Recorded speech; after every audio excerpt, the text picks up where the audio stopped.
Happy Tuesday night, guys. Thanks for joining me here at stampinwithcharlene.com. Tonight we are going to make another variation of a gatefold card, and we are using the Magic in This Night suite from the mini catalog. And you'll see that yes, it's a gatefold card like we've made before, but it's a little bit different because the tops are cut off, and the pieces that I cut off, I then put here on the bottom.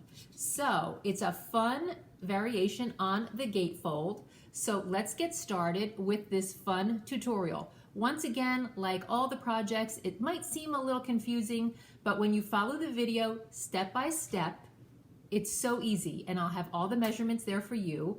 Once this video shows for the first time, you can then go back, rewind, hit pause, fast forward, and it'd be so much easier for you to recreate the card. So, in the spirit of fall and Halloween, let's get started making this trick-or-treat Halloween card using the Magic in This Night suite from the Stampin' Up mini catalog. Here is our trick-or-treat card with the cute little bat and googly eyes. So it is a gatefold card, but the tops on each side are cut at an angle. So let me show you how to do that. Take a piece of designer series paper that's 5.5 inches by 12 inches, and we want to turn it to the 12-inch side, and we are going to score it at 2 inches, 4 inches,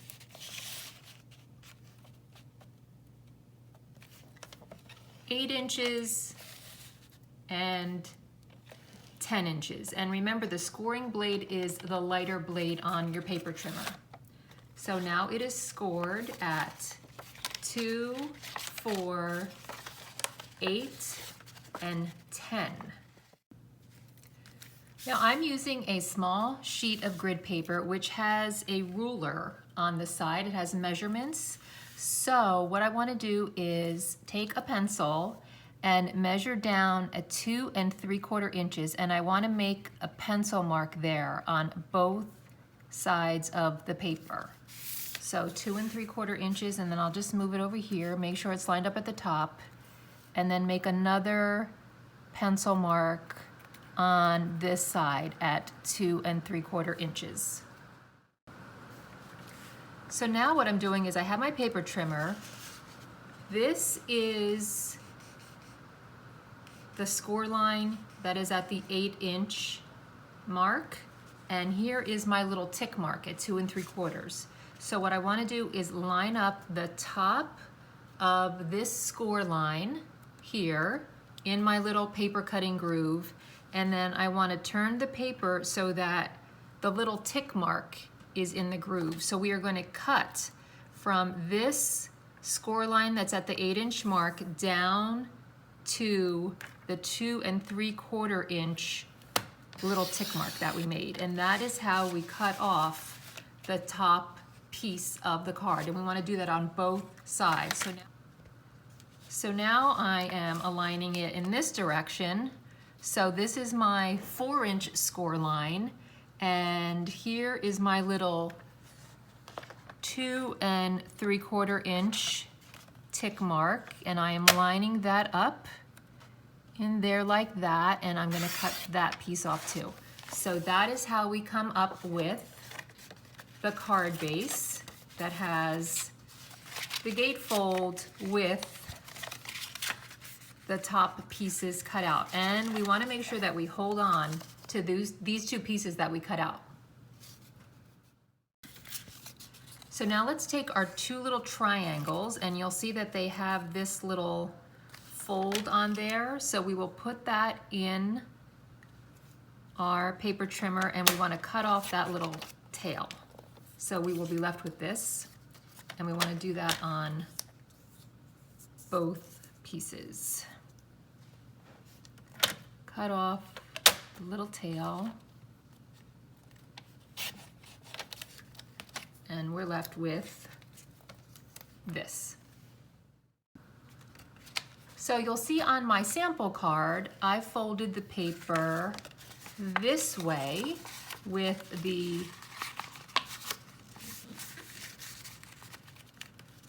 printed side in this direction. But let's, just for the sake of having some fun, let's do it this way. So what I'm doing is I am taking my piece of designer series paper and I have the Cajun Craze side facing down.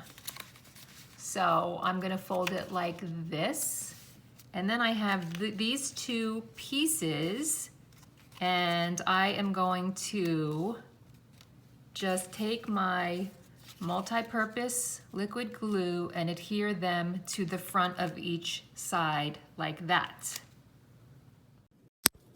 So what's really neat about this card is the way that we tie the ribbon. We thread the ribbon through these little holes on the doily. And another tip is that you want to make sure that when you put the adhesive down on your pretty peacock piece of paper, that you place it so that the card can still open.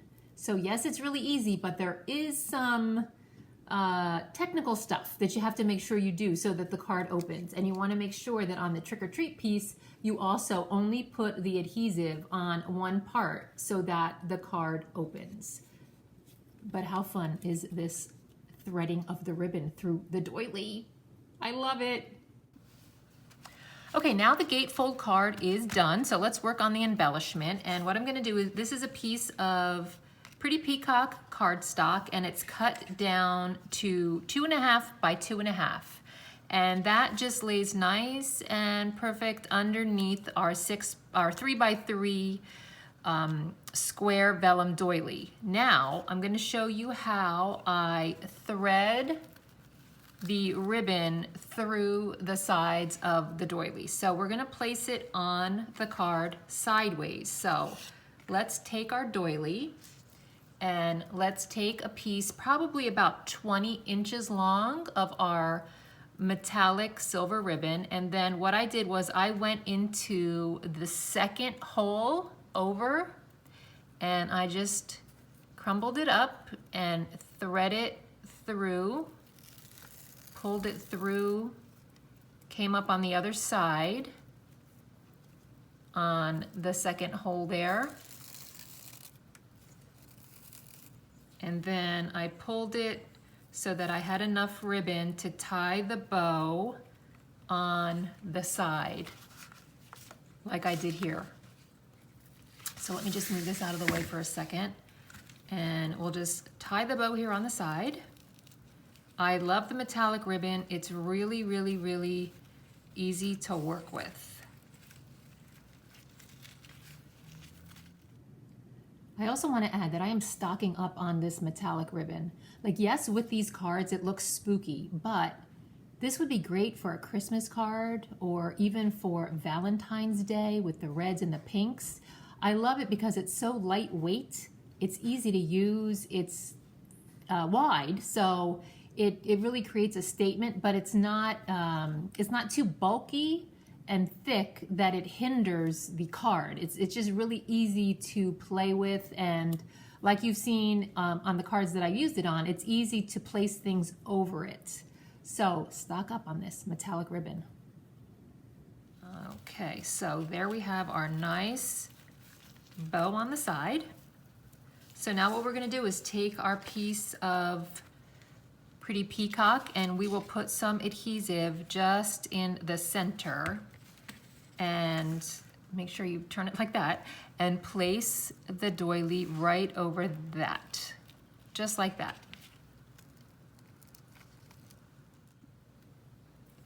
If you want a really strong hold, you can also use tear and tape adhesive to place this onto the Pretty Peacock, or you can use some mini glue dots, whatever you would like, just to make sure you get a nice firm hold. And then this is an important part, make sure that when you adhere this on to the gatefold card, that you only put the adhesive on one side so that the card can open. So I strategically placed mine so that it would be in the center. And if you can see there, it's in the center here, and then on the side, it's also even. So I didn't just haphazardly put it down there. I made sure that I centered it along with the cardstock, the designer series paper, so that it has a nice shape to it. And then open it up, put some adhesive down here, and then adhere it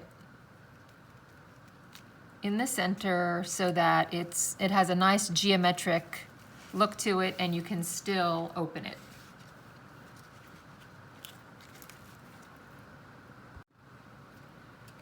I used Cajun Craze ink, and I stamped the pair of bats, and then I used the coordinating die to cut out 2 of the bats, and I glued the smaller bat up here on one of the wings as if it's flying off of the doily. And then on this one, I put the glue just here at the bottom of the larger bat. And I just stuck it down there so that it looks like it's flying off the paper. And just make sure that you hold it down and see how it looks like it's flying off the paper? I used my glue dots to put the miniature googly eyes just on a larger bat. I left it off of this bat because I wanted it to appear like this one is in the background, and this is the bat that's the main focus of the card.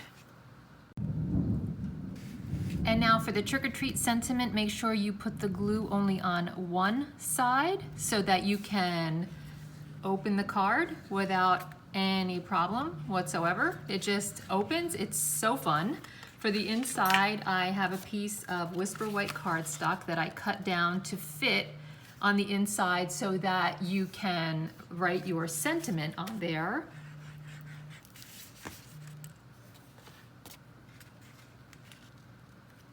And you will see on my sample that I took the little spider and I stamped it across the bottom in Cajun Craze. So there is our gatefold card that has a little bit of a variety to it. Let's trim this bow up, make it nice and finished. And then we can go ahead and add on some of the iridescent pearls to give it some bling.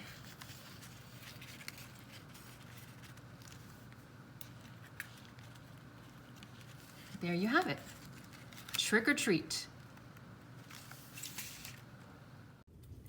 Okay, leave me a comment or raise your hand if you are going to run out and buy googly eyes to make sure you have them on hand for your projects from now on. Okay, any little face that has little eyes can have googly eyes, and it changes the entire appearance of the image. I love this little bat and his little googly eyes. I just want to give him a name. So wasn't this card fun? It was so easy. Now, be sure to pause, rewind, fast forward, whatever you need to do to make the gatefold card that we made tonight. Like I said, it's very easy. And if you have any questions, you can always send me an email at charlene@stampinwithcharlene.com. Now I have a question for you guys. I want you to add up how much money you spend on craft supplies from Stampin' Up plus all your little runs to the craft store. And if that adds up to $100 or more per month, I want you to stop what you're doing and think about joining Stampin' Up. The starter kit is $99, and for that, you receive everything with free shipping. You do have to pay tax. But for $99, you receive $125 worth of product. You can go through the catalog and select any $125 worth of product that you want.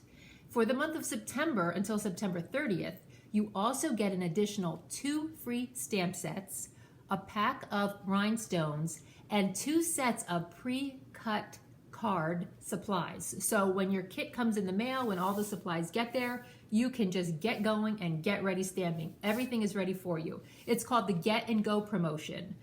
Once you get your stuff, you're ready to go.